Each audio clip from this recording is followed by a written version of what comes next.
Let me explain what's happening here. You are a criminal. I watched you murder innocent men and women. I was authorized to end you. And the only reason why you are still alive is because I am allowing it. So shut your mouth. Captain, you're gonna punch me again over and over till your arm weakens. Clearly you want to, so tell me. Why did you allow me to live? We all make mistakes. No. I surrendered to you because, despite your attempt to convince me otherwise, you seem to have a conscience, Mr. Kirk. If you did not, then it would be impossible for me to convince you of the truth. 23174611. Coordinates not far from Earth. If you want to know why I did what I did, go and take a look. Give me one reason why I should listen to you. I can give you 72. And they're on board your ship, Captain. They have been all along. Today on Goatee and Stache, we delve into the darkness with the newest Star Trek film from J.J. Abrams.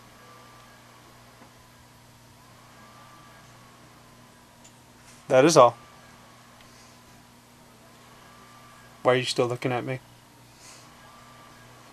Oh!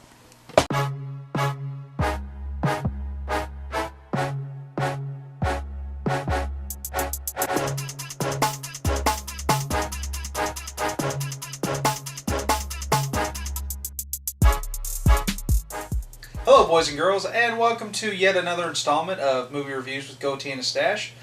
I am, of course, your captain, Don DeGroot, and with me, my first officer, Justin Miller. What's up? And obviously, we're going to be talking about Star Trek Into Darkness today, the newest J.J. Abrams film. And let's get it going. We'll start with, of course, as we usually do, we talk about who's in the movie. Of course, we have... Same cast as the first one. Same cast as the first one for the most part, yep. And we got Chris Pine as Captain Kirk. Terrible. I can't say this guy hates him. He hates I like him. everybody in the cast but him. Yeah. To be fair. And then, of course, we got Zachary Quinto, I always forget his last name, returning as Spock. Zoe Saldana as Uhura, the sensually hot. And her parts were really beefed up from the TV show. Yeah, and so on and so forth. I'm sure a lot of you already know the rest of the cast. Carl Urban as Bones, John Cho as Sulu, Anton Yelkin as Chekhov, and the best Simon Pegg as I'm impressed that you know Chekhov. Oh yeah, he's a main cast member from the original series. Yeah, but I mean, like, what is? Oh, he was in Fright Night. Did you ever see Fright Night? No, never seen Fright Night. It is. It's not a great movie, but it's definitely enjoyable. All right, but I still, nonetheless, surprised. Vampires are cool in it, not all like Twilight. Sparkle in the sunlight. Or the gay southern vampires from True Blood. Oh God, I don't know what the hell the world's going to when vampires, which were these awesome blood-sucking disease scourge of the world, and now they're like emotional and relationships. We gotta solve the mystery, sucker. Yeah, it's just bad southern. But with True Blood, don't they have werewolves too? yeah. I don't know. It's getting to the point where it's like, what the fuck. Awesome. Anyways, True Blood sucks. So we have next week. Yeah. We have our returning cast from the first one, and then we have Bruce Greenwood as Pike. The kind of father-y figure of Kirk. Yeah, kind of the replacement father, because in the original Star Trek lore, because the timelines totally changed because of the events of the first movie. His dad was played by Chris Hemsworth, Thor, in the first movie. I know, and it's weird, isn't it? It's funny, the first time I watched it, I didn't know who Chris Hemsworth was. Yeah, I know, I didn't know who he was until Thor. Yeah, I don't So when I saw it the first time, I went, hey! He doesn't have any, but, it's still him. I saw, speaking of weird, first tangent, Avengers in weird movies, I saw The Iceman last night about a contract killer, Richard Kuklinski, and Captain America was in it as a long-haired hitman that drives around a Mr. Frosty ice cream truck and puts bodies in it. And nice. He's pretty badass in it. Oh, he's also the second ex-boyfriend on Scott Pilgrim. Scott Pilgrim versus the World. I didn't make it that far in that movie. Really? Yeah. I fell asleep. It was one that I fell asleep and I just wasn't into it as much. Well, you gotta at least read the comics. They're very entertaining. I tried to get them, but Barnes & Noble didn't have one. I have a digital one that you can watch Okay, cool. or read. Anyway, Star Trek. Oh, they also added Peter Weller as the Admiral. Oh yes. RoboCop. Yes, God, RoboCop is so awesome in that. He's awesome, even when he's a good guy, which he's not in this. He's got that or anything. He's got that voice. I don't know if he's ever been a He's good guy quite besides awesome. RoboCop. I don't think you could cast him as a good guy. No. Well, I saw him in Fringe. He played a guy who he was killing people, but kind of on accident. I need to watch Friends, right? That's good. It's on Netflix. Okay, that's right. Oh, 4 seasons. After they drop Arrested. Yeah, unfortunately I didn't get into Fringe long enough to watch the whole series, on Fox. Yeah. I got into it late and really loved it. So anyway, and then Alice Eve plays Carol Marcus, who's not from the original series, but she's the mother of the mother of Kirk's son from Star Trek II: Wrath of Khan. so that's why she's in it. Yes, because this is basically. And it's weird Wrath that of Khan. even though they have that really great scene where they're getting into the ship and to go down to the surface or whatever, and she's changing and he turns around. And there's a lot of scrutiny about this scene. Took a lot of flack for that. Took a lot of flack because it's like all of a sudden, he turns around, looks at her, and she's like posing there in her bra and panties. And I'm like, I've seen worse on a commercial for Applebee's, yeah.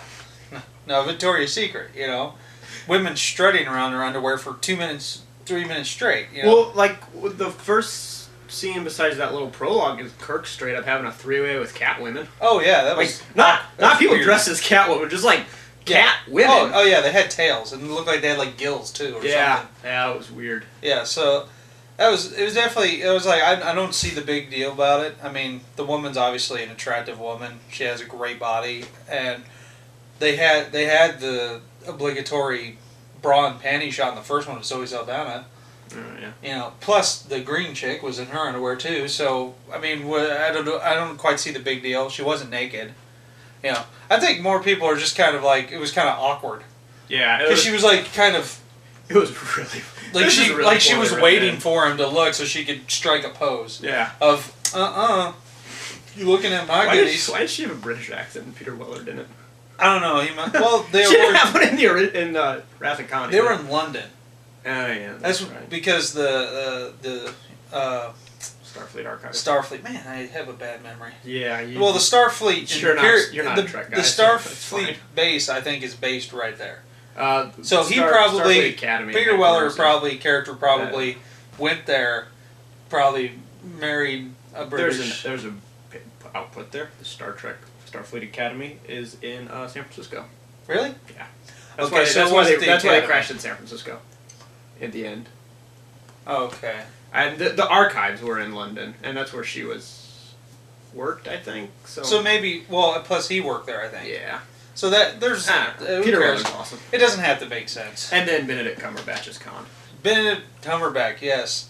This man literally stole this movie. Yeah, he's the best part of it. Oh my gosh, he was awesome. So anyways, let's get into the story. We got the character set up.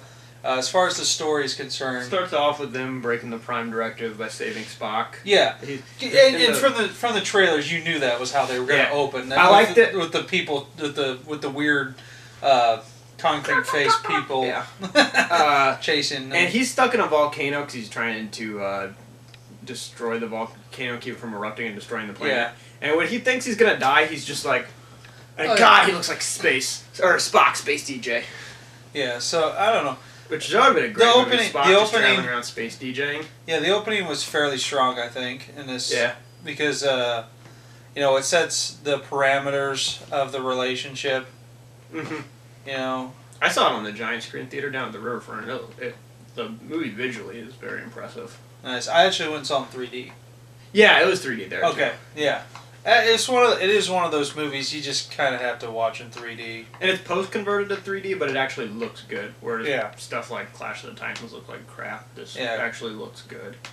Yeah, because if definitely like watch it on like a Monday through Thursday. Save yourself like $2 or $3 so that it justify paying the extra $3 to watch the 3D. Definitely was. Though at times I did feel like some of the stuff on the outside got a little fuzzy. Yeah. In You'll 3D. have that with 3D though. Yeah. It might also be all the damn lens flare in that movie. Oh my God, J.J. Abrams. Do you masturbate the lens flare? Nobody is as impressed with lens flare as you are, buddy. Like, we did our review a few weeks ago for Iron Man 3, and this gentleman here talked about the lens flare. And I never noticed it. In Star Trek. And We were talking yeah, about in it Star coming Trek. up. And I didn't notice it the first time I watched the movie. And then it was on TV on, like, FX or something. And I was just kind of watching the first part of it with my dad. And I went, oh my God, lens flare up the ass. Like, it literally just comes up through half the screen, and when the character's Every talking... scene. Every scene. It's really distracting. Kirk's had his thing, lens flare. They're on the toilet, lens flare. Yeah. But anyways, because of the breaking the Prime Directive, they lose their... He loses command of the ship, it goes back to Pike, and so Kirk's all pissy. I thought that was a little, I don't know, forced derivative Yeah, or something. It's like, I was like, I get it, you're trying to say that Kirk is a badass rule breaker. And Spock is his stick up his ass friend. Which, to be fair, he really isn't in the original series. Yeah, because I think the Zachary Tamil? Quinto. God, I can never remember his last name. Zachary Spock is the... Zachary Spock. I'm not even going to say... Zachary's Spock Uh-huh. is like a little more rule-oriented, I feel, than Yeah. a little more logical, Yeah, he's pretty much a dead-on, straight-up characterization from the original series. Yeah. So, we got that set up there, and of course, at first it's a little confusing, but it all makes sense. You get this scene with the sick child and the father, and it kind of was like, well, what the hell's this got to do with it? And then it makes sense now. Okay, well, that explosion was awesome. Yeah, it's like, oh, he's using the guy, traded his daughter's health for his sacrifice, which makes sense. And then, of course, they find out, and I don't even remember the name that they said he was, but they said, oh, it's so and so. John Harrison. Yeah, some stupid name. Some name that it's like, okay, he's gonna be Khan and whatever. Well, you ruined my reveal. Thank you. We already said it. No, we have. No, we said he was the bad guy. I think. Yeah, I said Khan. You said Khan? I did. Anyways, Khan. Yeah. Khan is the bad guy. Yeah. And that was the greatest part, I think, about the movie. Was at first, you're thinking, well, okay, this guy's going to be an epic bad guy. He's got a cool voice. He's got a cool demeanor. And you don't necessarily think who he might be. You accept at first that he's just some generic bad guy. Yeah. That they some just made up. Yeah, and then all of a sudden, there's that scene where Khan, though at the time we think he's Harrison, is talking to Kirk, and they're having their little back and forth. Yeah. This following the scene that we preceded this review with, where they have that back and forth, and he's like, well, what's your real name? And he goes, it's Khan. And I'm just like, oh, damn. It's Khan. Hi, Kitty. Yeah, this is the most you've ever seen my black cat, isn't it? Yeah. That Right. cat's very recluse. It does Yeah. not like people. But I've been here a few times, and I think it's getting used to my presence. That's what it takes. You just gotta Anywho. put in your time with him. Yeah. He's pretty much a feral cat. Yeah. All All right. The Klingons, because We get our first look at Khan's the hiding out. Klingons, Before you find out he's Khan, he's hiding out on the Klingon homeworld of Kronos, and which then is they a go, dead planet, basically. Yeah, and then they go there, and then they don't fly the Enterprise down there. They fly the Millennium Falcon, basically. Yeah, it looked like the Millennium Falcon, but backwards, I think. Yeah, Because it narrowed at the back. Yeah, It looked like exactly. a backwards Millennium Falcon, which I thought And was... J.J. Abrams has got the Star Wars franchise now. Yeah, he's going to be And this... he's all along said, I'm more interested in making a Star Wars movie than Star Trek, which is kind of dickish to take the Star Trek franchise and just basically turn it into your audition reel for getting Star Wars. But, as it turns out, I'll have to watch it again to find out, but at some point in the movie, from what I understand, is J.J. Abrams has this thing where he likes to put little jokes inside jokes into his movies. Apparently, there's like He's like Joss Whedon like that. there's like an icy drink called Sploosh or something, or whatever it is, that actually makes its way in there. But apparently R2-D2 makes an appearance. God, are you kidding me? Yeah. So if you watch it again, watch for him. I'm guessing it'll probably be when they're doing like landscape of like the just city in the with all. background somewhere. So he'll be hidden in there somewhere. Oh god, enjoy making god awful Star Trek prequels, Abrams. So anyway, that was a pretty sweet sequence. The Klingons look real good. Yeah. Well, the one Klingon we saw. Well, yeah. Only one took his mask off and he had like no hair, so it's not Worf. Their mask looks awesome though. Yeah, and the Klingon bird of prey that chases the Millennium Falcon looks. Yeah, it's like real a nice. mini bird of prey. Yeah, almost. Because they took a small ship. Yeah. And as you saw in the movie, this is where you really get to see Khan's, we'll call it his superiority to anyone else. Beating the hell out of everybody. He kicks ass. I mean, as you guys who've seen this movie can tell, he's just clearly way better than anyone. You could really tell he's a genetically enhanced person there. Yeah, because he's like got this huge freaking gun, and he's just wheeling around like a battering ram and takes out a guy with it. And then Kirk gets all pissy and tries to beat the hell out of him. And Khan's just like, all right, get it out of your system. All right. I know. I thought that was hilarious. I love that. He's like, all right, come on. It was like hilariously awkward because like in the God, I laughed so hard. like he's supposed to be a tough guy and Yeah. right, and he's just get punched and Khan's just kind of like, you done? Yeah, it's awesome. Are you done? And he just get all right. And I love it leads into that. He's like, you can punch me all you want. Yeah. Do you want to punch me till your fists hurt again or whatever? Yeah, and I just we're getting distracted. I'm getting distracted right now. Yeah, my cat's messing with your bag. Yes, it's the cat. It's the cat that's distracting me. It's not the scene of Watchmen where the owl guy's having sex with. Dryberg. Yeah. I'm trying to make sure my cat doesn't destroy your camera equipment. Oh, okay. Because he is notoriously It's just a cord. Anyway, cat distraction side. Yeah, and then so they've got Khan on their ship, and then Peter Weller comes and he's like, "Hey, give me Khan." I don't know. Yeah. And they have the biggest ass freaking freighter ship I've ever seen in a Star Trek. It's like the Mecha Enterprise. Yeah, it's like at least 6 times as big. Yeah. And the thing has it's supposed to be superior and all that stuff. And of course they destroy it. Yeah, of course. Because I mean, who wants to have a superior ship afterwards? Yeah. So I'm sure they'll still have the specs. And anyway, so we get that. We find out more about Khan and his people and all this stuff. But I think my favorite scene in this movie is also the most emotional scene. It's when Kirk's basically saved the Enterprise because they've had their everything shut down, damaged from getting their shit kicked by the giants. And so he goes into the radiation. And I love... Oh, there's a cat. I love the role reversal. Yeah. Because, the timeline of everything's changed. Because of the Romulan ship coming back through the wormhole and destroying and killing, Kirk's dad. So he never got to meet his dad. Where in the others. So I like how it justifies everything being different. Yeah. Because even though it's called Star Trek, the first movie, it feels like it's a continuation of the old one. Sort of, yeah. Old ones. Because it's just... something happened in the original timeline, changed everything. So that one feels more like a continuation. This one, to me, I hated that scene because it seems more like I don't know how to make anything else original Star Trek. But you guys remember the second movie? It's so good, right? Yeah. It's like, hey, remember this? And whereas Khan, Cumberbatch knocked it way the hell out of the park. Oh yeah, he stole this movie. That one. I mean, he was the strongest character by far out of everyone. I did like Spock yelling Khan. Yeah. Oh. When Spock's Khan!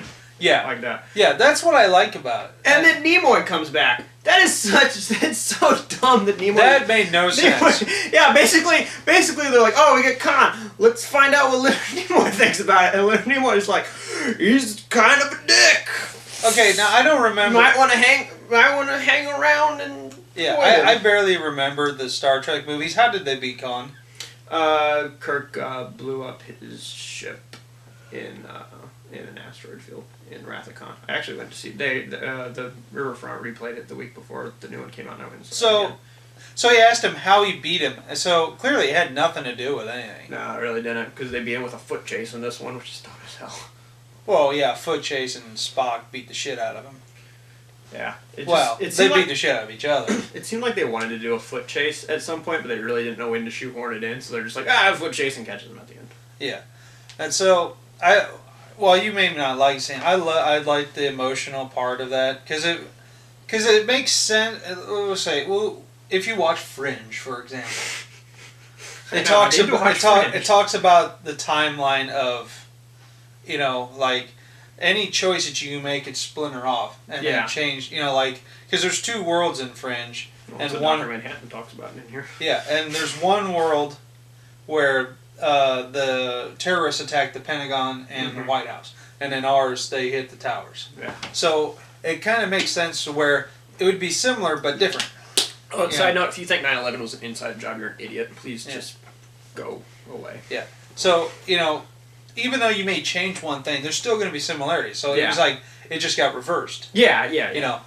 Instead of Spock risking his life in the high radiation, it's Kirk. Yeah. And so Kirk dies, basically, in the same way Spock did in the original series. Except Spock died. The movie ended with him dead. Kirk was dead for like 5 minutes. Yeah. But you knew something was. I mean, when they found out that his blood regenerates things. Oh yeah. It was It's another one of those obvious things. Yeah, it's like like we were talking about when Gwyneth Paltrow falls into the fire. Like, she's not. Yeah, she's not dead. Yeah. And I love the nod to the old TV series, the Tribble. Sorry. The Trouble with Tribble episode, It's like, what are you messing with that Tribble for? Like, oh, what does she have such and such? Oh, God. Oh, man. Oh, Scotty. Scotty's really good in this. Yes. Simon Pegg is great as Scotty. And his weird little friend with the bark face or whatever he is. Yeah. Simon Pegg's real good as Scotty. I like when him and his little buddy are out clubbing.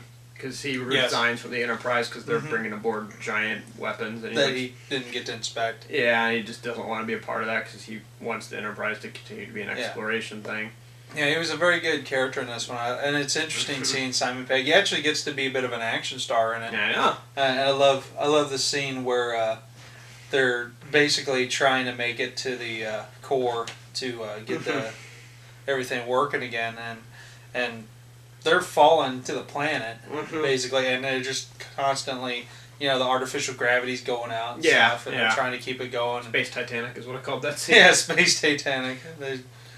And so it's this great scene where, it's just like, well, he's not really designed for this, and Scotty's, he's a technician, not a... He's an engineer. Yeah. He's like, damn it, Jim, I'm a doctor. I wish they would give Bones something to do instead of just making him a character. He just stands around the whole time. Because in the original series, it's Kirk, Spock, Bones, basically. Uh-huh. And I'm fine with them giving Uhura more to do, but God, just don't make Bones a caricature. Give him something. Yeah. Okay, and so the movie concludes, and basically we're back at square one. Mm-hmm. I think that's one of the That's probably one of the drawbacks, I think, is to this movie. Also, gotta think about it. They're back at square one, but without J.J. Abrams now. They can make a good Star Trek movie. Yeah, they're back at square one, and really, I mean, there's no progression forward as far as the storyline, because they don't really accomplish anything. Because in the first one, it explained he gets a way to get Kirk to the front. Yeah. On this one, it's more like, okay, he's at the front, but clearly he doesn't do it right, so he gets taken away from him, and the bad thing happens, he gets it back, he catches the bad guy, and unveils what is really, warmongering. Yeah. Yeah, and ultimately... Peter warmongering. Yeah, Peter... But, honestly, is he breaking any rules? Yeah. If he's... Yeah, it's I don't think not he's exactly technically cool. breaking up Because rules, he wants to start a war with the Klingons, basically.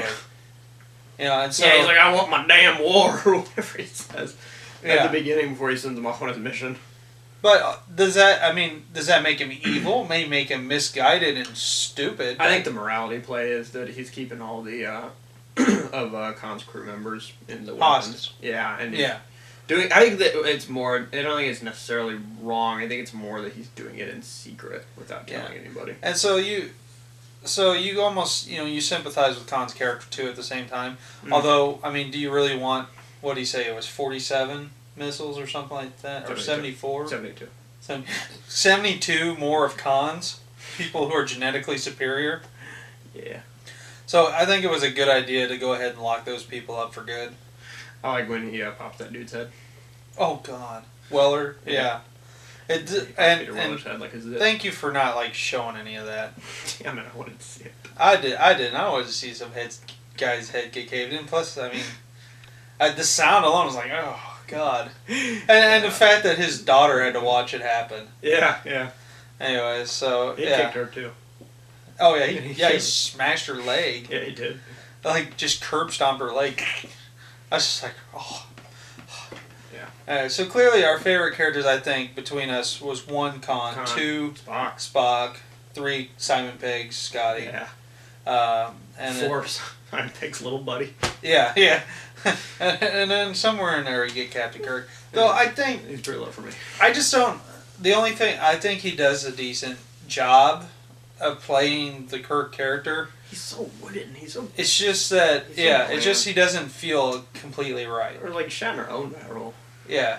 I mean, obviously you're not going to get another Shatner, but you're not going to get another Nimoy, and I love that's Zachary part Quinto and that's Spock. part of the problem, though. You're going to be comparing him.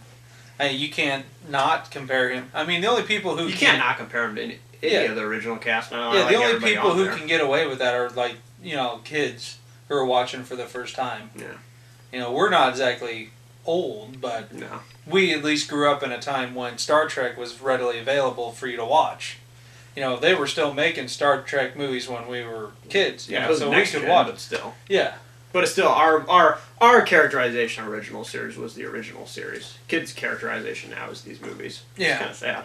So it's like the whole thing. Like, boy, wouldn't I have liked to have been able to see Star Wars when it was new? Oh God, right? Because I was lucky because when I grew up, I started to get into it right when they re-released the original ones on the big screen. So we had it on tape. Yeah. So, I was watching it at home, so I never got that holy crap experience. Mm-hmm. Like we could get now from watching Avengers. Yeah. So. All right. So as far as this movie goes, it was probably, I think, the best action movie yet this summer. Yeah, I mean, I've only seen that and Iron Man, but yeah. Yeah.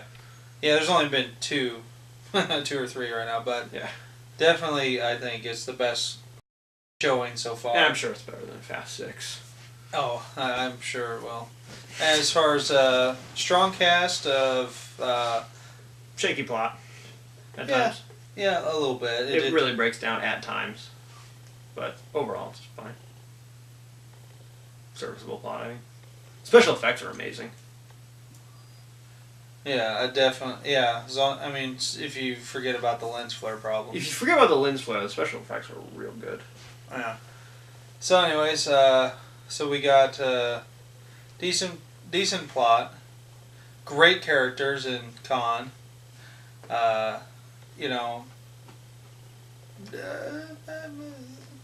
All the rest of it was alright. I definitely, definitely strong movie for the summer. Mm-hmm.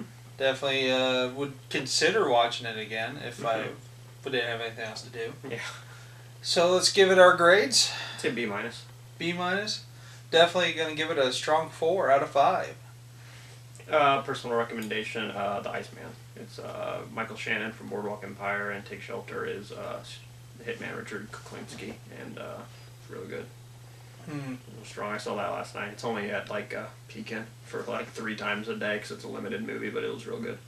Nice. Yeah. All right, so that's our view on it. I hope you guys enjoyed the movie.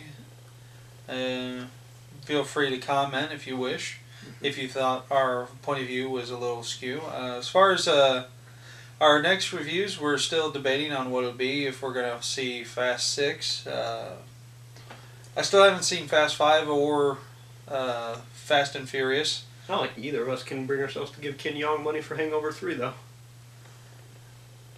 It's one of those things where you've seen the first two, you almost have to see this one. What, So on HBO? 6 months from now. I don't have HBO. Yeah, well then you're lucky you don't have to see this one. But anyways, We might also do that Magician movie. yes, The yes, Magician Heist, Now You See Me. yeah. Now you see me. Also, I can't give Will Smith and his dumb wiener kids money. I gotta love the Conan O'Brien. They did a spoof of the scene from Now You See Me where he's getting interrogated Mm-hmm. by see, I'm so bad with names, I forget names. Woody Harrelson? No, Is he's not no, interrogating him? the guy who played Hulk. Oh, Mark Ruffalo. Yeah, Ruffalo. Why I just cannot remember names Sorry. from my life. But Ruffalo is interrogating him, and they had a guy redub it, so where he's just constantly saying, 1 step, 3 steps, 7 steps, fine, and then I'll be in front of you. If you haven't seen that clip, look for it on Conan's website. I'm sure there'll be a snippet that you can watch. It's hilarious. Watch that. We're looking forward to that one, and Man of Steel. Man of Steel in Michael about Shannon as Zod is in going a to be month awesome. or so. So yeah, don't forget Kal-El, played by Russell Crowe. He's Jor-El, his dad. Oh yeah, Jor-El. Right, Sorry, yes. Kal-El is Superman. Get my nerd rage. Sorry. They were going to have Don Draper be Superman. Or that was the rumor for a while, John Hamm.